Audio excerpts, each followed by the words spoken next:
mais uma aula proporcionada pelo Isto Faz-se, desta vez de doçaria conventual. Eu disse aula, mas não é bem aula, mais uma demonstração. Eu sou Maria Almeida, depois de ter feito rádio durante 26 anos, resolvi dedicar-me a 100% aos doces conventuais.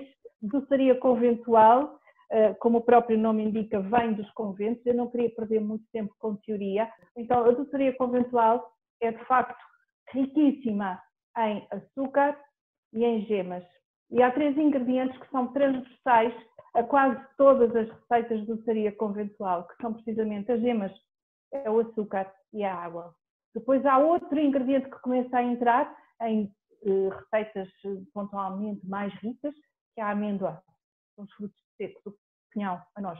Mas gemas, amêndoa, gemas, açúcar e água, em quase todos entram esses ingredientes. E muitos deles só entram estes ingredientes. O que é que difere? A quantidade, as proporções, a densidade e as temperaturas e, claro, também o modo de os fazer. Fios de ovos, gemas, açúcar e água. Ovos moles, água, gemas e açúcar. Encharcada, açúcar, gemas e água. E por aí fora. Podíamos continuar e há milhares de receitas só com estes 3 ingredientes. Porquê tanto açúcar? Porquê tanta gema? A gema, porque sobrava nos conventos do engomar das roupas, dos paramentos, que elas utilizavam a clara para engomar, e também porque para depurar o vinho se usava a clara, tal e qual como o processo que nós usamos para fazer um consumé, para tornar o consumé clarinho e sem impurezas, também se usava, e ainda se usa em alguns sítios, para depurar o vinho. Portanto, temos aqui uma parte dos ingredientes que são as gemas. Depois o açúcar. Porquê o açúcar? Porque o açúcar é um conservante. Na altura não havia eletricidade, portanto havia que conservar alimentos. Tínhamos o sal para umas coisas, tínhamos o açúcar para outras. E não há nada que de facto entre, não há micro-organismo, não há bactéria que entre num doce conventual que tenha seguido os preceitos todos da receita, porque a densidade, a temperatura primeiro, por um lado, e depois a densidade de açúcar são tão altos que não há nada que ali entre. Há quem defenda, e com razão, que os doces conventuais são muito doces e que poderão eventualmente ser pouco saudáveis. Eu acho o seguinte, quanto ao serem saudáveis ou não, tudo se quer como são na comida e nós não passamos o dia a comer doces conventuais. Portanto, se comermos uma vez de vez em quando e se comermos um bocadinho, não faz mal nenhum, até nos vem consolar e adoçar a vida, por um lado.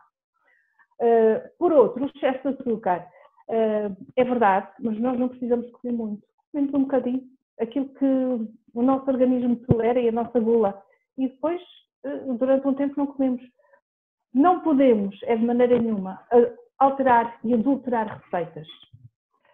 Esta encharcada, isto é tão doce, agora vou pôr aqui um bocadinho de limão ou um bocado de laranja, só para cortar. Já não estou a fazer encharcadas, estou a fazer um doce à minha maneira, que não é encharcada. Pode ser baseado na encharcada, mas não é encharcada. Portanto, é o nosso património cultural que vale muitíssimo e que nós não podemos adulterar. Só mais uma coisa,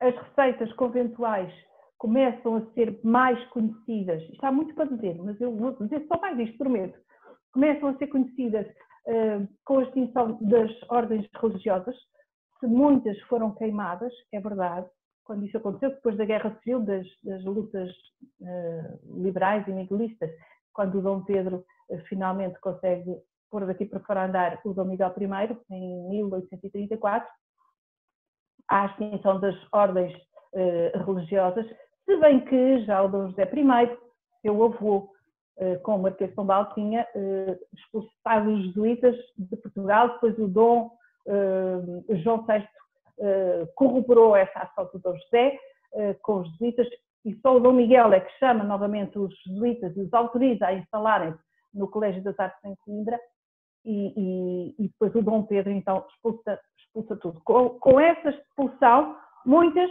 queimaram as receitas, porque aquilo era, por um lado, o meio de sustento dos conventos, por outro lado, havia muita rivalidade, porque havia gente muito rica dentro dos conventos e era uma rivalidade entre elas e aquilo era secretíssimo. Portanto, muitas queimaram. Muitas outras escaparam porque havia pessoas que trabalharam e que saíram dos conventos e vieram para a sociedade e trouxeram essas receitas também. Pronto. Não falo mais de história, vamos à receita. Vamos fazer encharcada, embora seja tipicamente, ou nós a atribuamos tipicamente ao Alentejo, a verdade é que nós, se estudarmos um bocadinho, vamos encontrar encharcada no norte e principalmente no centro do país também. Eu estou com um bocadinho de medo porque não sei se as pessoas vão conseguir fazer esta receita porque ela é um bocadinho difícil. Em todo o caso, nós vamos precisar de um prato de ir ao forno. Habitualmente eu tenho um prato de barro que não é pintado, porque o típico não é ser num prato pintado. Acontece que vamos aqui, vamos ali e lá eu levo uma encharcadazinha e como de repente entramos em confinamento, as encharcadas e os pratos ficaram lá e não voltaram e eu agora não os posso ir buscar, portanto, se me permitem, eu vou usar este. Quem não tiver um de barro pode usar um pirex, um prato ir ao forno e eu até posso usar para ser solidária com quem não tem o prato de barro, vou usar um pirex para depois pormos a encharcada.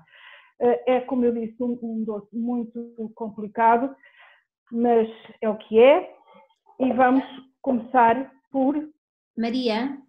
Sim? Diz-me uma coisa, e neste caso nós compreendemos bem a situação de não alterar as receitas, nem alterar os ingredientes. Agora, a pergunta aqui é, se não tivermos mesmo os ingredientes exatos, como é, por exemplo, o açúcar, temos um açúcar mascavado em vez de um açúcar pilé, não é? Que é o que vais usar, funciona da mesma forma, não fica a mesma coisa, claro, mas funciona da mesma forma?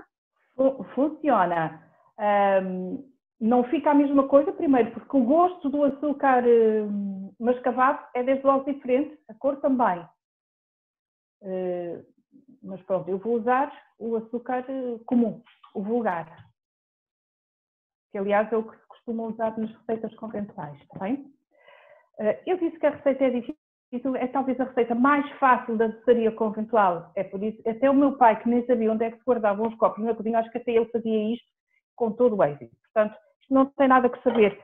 Vamos começar por pesar o açúcar. Toda a gente tem a receita com as quantidades, mas eu posso dizer meio quilo de açúcar, 1,75 de água. Vamos cobrir e vamos partir 15 ovos. Precisamos de 15 gemas e guardamos as claras. Não vão deitar fora as claras, está bem? Podem pegar em saquinhos de plástico, em frasquinhos, o que for, e se não tiverem como gastar, congelam a 4 e 4, 3 e 3, e depois vão tirando à medida que forem precisando, está bem? Se quiserem partir desde logo para dentro de um saquito ou assim, estão à vontade, que é uma boa maneira de aproveitar ou de não deitar fora as claras. Então, temos aqui as gemas, já separadas. Vamos dar-lhes só uma mexidelazita. E agora vamos ligar o forno nos 210 graus. Forno, 210 graus. E agora vamos sim pôr o açúcar ao lume. Podemos ligar. Maria, estás a utilizar Sim. o forno ventilado ou não? Pode ser ventilado, sim, porque o que nós queremos é depois gratinar. Está bem? O que é que nós vamos fazer? Assim que levantar a fervura, e a propósito depois há outra coisa que eu vou dizer, mas assim que levantar a fervura, vamos contar 30 segundos. É muito provável que as pessoas estejam assim a pensar com os seus botões. Ora, mas que receita é esta médio-alto o lume, médio-alto o lume. Mas que receita é esta? Que eu tenho aqui uma receita que não tem nada a ver com isto. É provável. Só eu cá em casa sou capaz de ter algumas 6 ou 7 receitas, todas elas diferentes. Cada convento tinha a sua. Não é só de encharcada. É de encharcada, é de pão de ló, é de tocinho do céu, é de ovos moles. Enfim, cada um tinha a sua própria receita. Até suspiros, que é só claras e açúcar. Até nos suspiros há diferença. Por isso, eu não estou a inventar. Está bem? Esta é uma das possíveis. Cada convento, principalmente das Clarissas, que eram as que tinham mais receitas, mesmo assim, de convento para convento, às vezes até dentro da mesma cidade, 2 conventos da mesma ordem religiosa, cada um tinha a sua receita. Portanto, não estou a inventar, eu estou a seguir à risca esta receita. Mas há outras. E depois há outra coisa, que é charcada,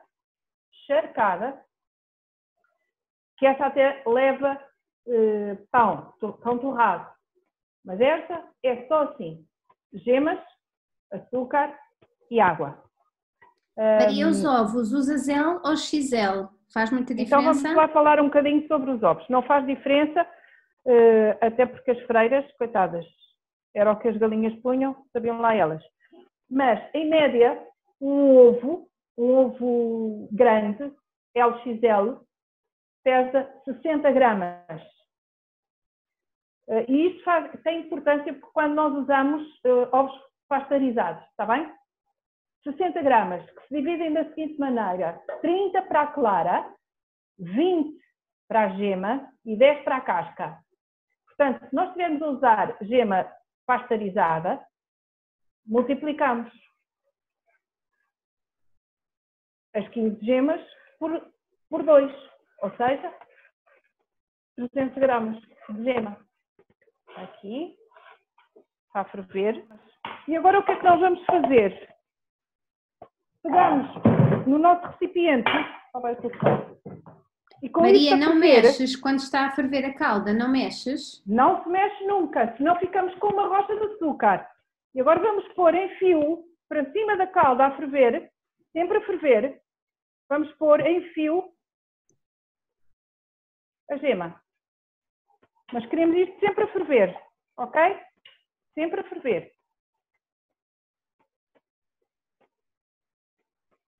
Conseguem ver que isto fica assim, parece meio fios de ovos, meio trouxas de ovos rasgadas. E agora com a escumadeira damos-lhes a volta, para elas cozerem bem, de um lado e do outro.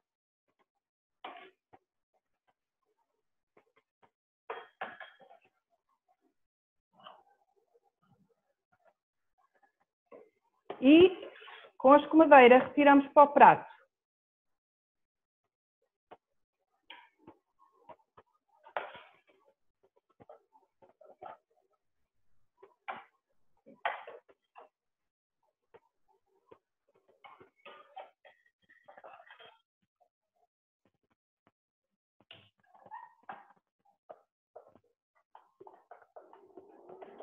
Continuamos. O processo é igual. Até acabar as gemas. Deitamos em cima da calda a ferver. Deitamos as gemas em fio. O resto da calda vai cá para cima. E temos isto bem encharcado. Tradicionalmente deve ir num prato de barro. Isto é só para verem que é possível fazer com qualquer prato ir ao forno, está bem? O forno está quente e vamos pôr a encharcada. E agora vamos esperar. Quando ela estiver com aqueles piquinhos pretos, está pronta. É deixar arrefecer e comer. Quem quiser pode pôr canela em pó por cima. Maria, quanto tempo no forno? Não há tempo no forno, não há tempo. Depende do forno. Cada forno tem a sua especificidade própria. Imaginando até que eu tinha aqui 2 fornos iguais. Um era a Joana que estava a tratar dele e punha com ventilação. Eu punha sem ventilação, o meu ia demorar muito mais tempo. Portanto, depende do forno. Ou a Joana punha mais em cima e eu mais em baixo, ou só a parte de cima ou só a parte de baixo. Portanto, depende de cada forno. Como isto, o que pretende é gratinar, portanto, ficar com aqueles piquinhos pretos tostadinhos por cima, é questão de ir olhando. Quando estiver tostadinho, está pronto. É tirar e comer. E esta receita tu aconselhas para quantas pessoas? A receita que tu estás Joana, a fazer eu tenho um tio que vai fazer 100 anos para o mês que vem, agora em maio, que dava, se fosse ele, era para uma pessoa. Se fosse eu, para 20, portanto, isto agora depende da quantidade. Estamos a fazer meia receita, não vai dar assim para muita gente, mas isto também é muito doce. Agora depende das quantidades que cada um comer. Eu sei que há pessoas que não dão receitas, ou que fazem ainda melhor, que é uma coisa muito mais retorcida, que dão a receita errada. Não façam isso. Não tenham medo das receitas. Primeiro, porque quanto mais troca houver, melhor. Mais nós temos probabilidade de nos vir parar uma boa receita à mão também e de haver circulação de receitas. Ponto número 1. Ponto número 2. Cada pessoa tem o seu êxito. Eu quando tinha a loja, quando o Chão das Almas tinha a loja aberta, eu tinha uma doceira comigo, uma pasteleira, a quem eu ensinei tudo, portanto, ensinei-lhe os pontos de açúcar. Fui eu que ensinei a fazer tudo, as receitas eram minhas. Os ingredientes eram comuns e os apetrechos também. Nós fazíamos as duas no mesmo sítio, com a mesma receita, com os mesmos ingredientes. E os clientes percebiam quando era feito por uma ou por outra. Tem a ver com a mão. Tem a ver com...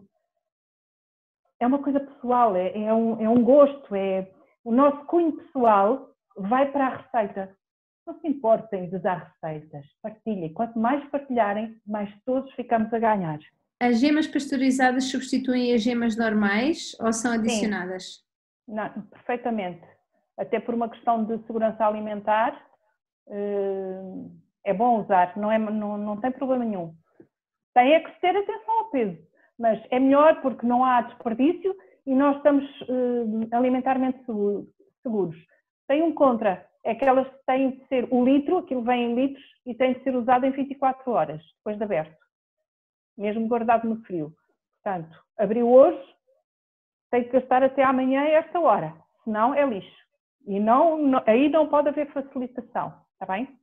Tem mesmo que cumprir. Mesmo com as claras duram 48 horas, mas tem que se cumprir também o tempo. Podem ser congelados e depois para descongelar é só deixar ficar à temperatura ambiente. Não se põe nem em forno, nem em coisíssima nenhuma. Descongela naturalmente à temperatura ambiente e está pronta a comer. Ela depois de fria, a capa de cima vai endurecer um bocadinho. E depois quando nós cortarmos, tem aquela carapaçazinha cristalizada por cima, ou durinha, um bocadinho mais dura, e depois por baixo está aquilo molhadinho, parece quase fios de ovos. É muito bom. E temos aqui uma participante em que a calda está a ferver, é normal? É normal, claro. Então se ela está no forno, a esta temperatura tem que ferver. A minha também ferve, e ferve bem. Ela já vai secar. Aqui está ela.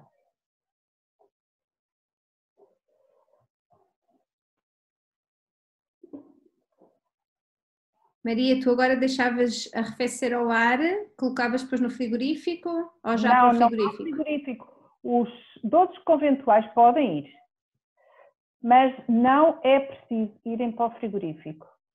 Está ótima, é isso mesmo. Eu fiz um quarto da receita. Maria, só aqui uma questão, temos aqui uma participante que diz que ainda está com imensa calda, e isso neste caso não faz interferência com a parte de ficar tostado. Não faz diferença nenhuma. A minha também tem imensa calda e tostou. Não tem nada a ver uma coisa com a outra.